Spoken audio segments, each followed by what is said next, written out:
पिछले लगभग 2 साल से यानी कि 2021 के बाद से 2021 तक तो सुब्रत रॉय लाइव आए थे हम लोग को झूठ बोलने के लिए, लेकिन उनके बाद से अभी तक वो लाइव नहीं आए हैं, ऐसे सार्वजनिक लाइव नहीं आए हैं। और आए भी होंगे तो मेरा नज़र से उनका कुछ वाक़या ऐसा सुना नहीं है।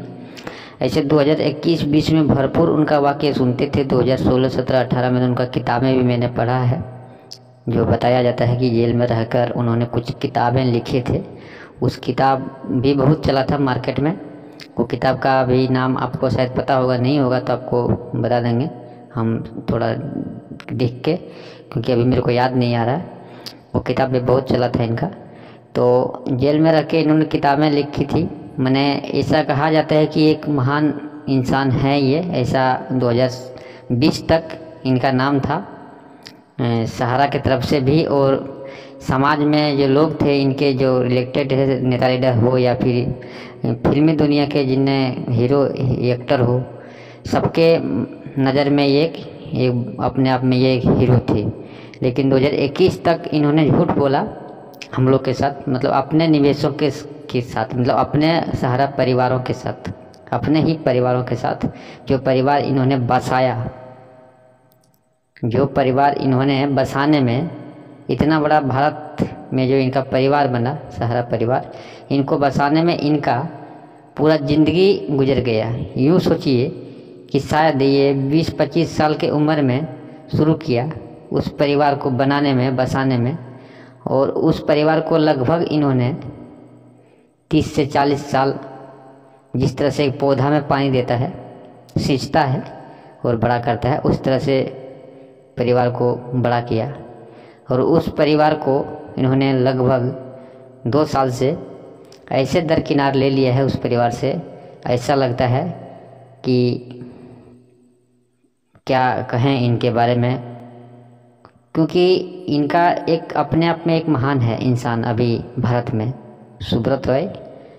हम आप भी इस बात को समझ सकते हैं और हम लोग भी समझते हैं। ये अभी भारत के ऐसे महान इंसान हैं जिनका बात तो लाजवाब है, इनका बात ही लाजवाब है।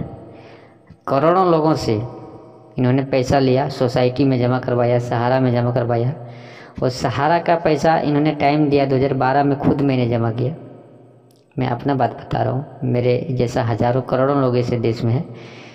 मैंने क्यू शॉप में जमा किया 2011 में, और वो पैसा मेरा मेच्योरिटी डेट 2017 का था, यानी ऐसे कुछ था, याद नहीं है डिटेल में, डेट पूरा साल याद नहीं है। और 6 साल का शायद पैसा था। और पैसा जब मेरा ये मेच्योरिटी डेट पुरने में आ गया, यानी 2012 का शायद जमा किए थे या 13 का, ऐसे कुछ, तो मेरे को डिटेल में पता नहीं उस पैसे का, क्योंकि वो बंड मेरे पास है नहीं, मैं भूल गया हूँ। इसलिए बंड को 2016 में उसको सहारियन मल्टीपर्स में कन्वर्ट कर दिया गया। यानी उसका मेरे को बोल के ये जमा करवाया गया था 2012-13 में, ऐसे कुछ डेट याद नहीं है, कि आपका पैसा ये 6 साल में 2 गुना या 2.5 गुना ऐसे कुछ बताया था, हो जाएगा। 2.5 गुना लगभग बताया था कि 2.25 गुना ये हो जाएगा, ब्रांच की तरफ से बताया गया था। लेकिन जब उसका टाइम आया 2.5 गुना होने का, तो उस पैसे को सहारियन मल्टीपर्स सोसाइटी में लगवा दिया गया ब्रांच के मैनेजर से, कि ये पैसा आपको लगाना ही पड़ेगा। अगर ये पैसा आप महीना 2 महीना के अंदर नहीं लगाते हैं तो ये पैसा आपका गायब हो जाएगा, फिर ब्रांच से कोई रिस्क नहीं है। तो मैं उस ब्रांच वाले को बोलना चाहता हूँ, ऐसे भी आपका रिस्क बोलते थे नहीं है, और अभी भी आपका ब्रांच कोई रिस्क नहीं है, क्योंकि वो पैसा पूरे के 6 साल होने के बाद फिर दोबारा 6 साल हो गया। लेकिन अभी तक वो पैसा ब्रांच के थ्रू नहीं मिलने जा रहा है। कि ब्रांच के थ्रू क्या, अमित शाह के थ्रू भी अभी वो पैसा नहीं मिलने जा रहा। यानी कि वो पैसा हमने जो जमा किया था, वो पैसा अभी 12 साल 11 साल हो गया जमा किए, 2023 चल रहा है अभी, तो 10-11 साल पैसा जमा किए हो गया। मान लिया कोई अगर 20,000 ही जमा किया है, तो वो पैसा लगभग अभी मेरे हिसाब से कितना मिलना चाहिए और इस सहारा के हिसाब से कितना मिलना चाहिए, जो बॉन्ड में वो लिखित दिया था वो तो सहारियन मल्टीपर्पज़ सोसाइटी में लिख के नहीं देता है। हमारा India credit cooperative society bond में लिखित में आता है कि आप इस डेट को जमा कर रहे हैं, इस डेट को आपको मेच्योरिटी मिलेगा, इतना जमा कर रहे हैं इतना आपको मेच्योरिटी मिलेगा। ये तो सहारियन में लिख के नहीं देता है।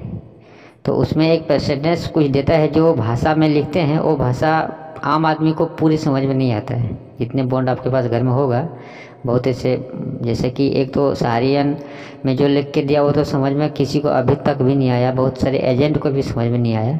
लेकिन हमारा इंडिया कोऑपरेटिव सोसाइटी में जो लिख के दिया वो थोड़ा क्लियर था, लेकिन पैसा किसी का भी नहीं मिला है। लेकिन यहाँ सवाल ये है कि पैसा ये बोलते क्या थे,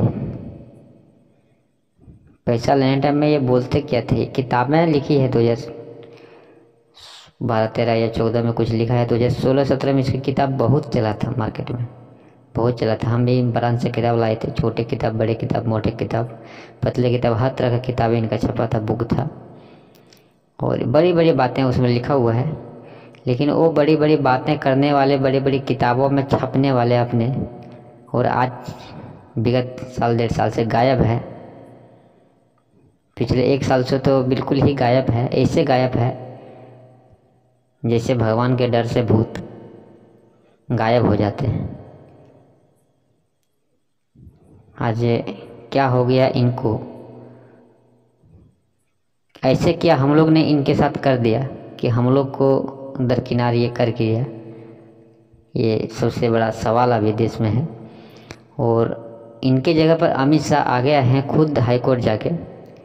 ऐसे तो कहा जाता है उनके तरफ से कि हम निवेशकों की भलाई के लिए आए हैं, लेकिन यहाँ सवाल पैदा होता है कि निवेशकों की भलाई करने के लिए तो आप तो आए हैं, वो तो मानते हैं, लेकिन जो बुराई कोई किया है तब तो आप भलाई कर रहे हैं।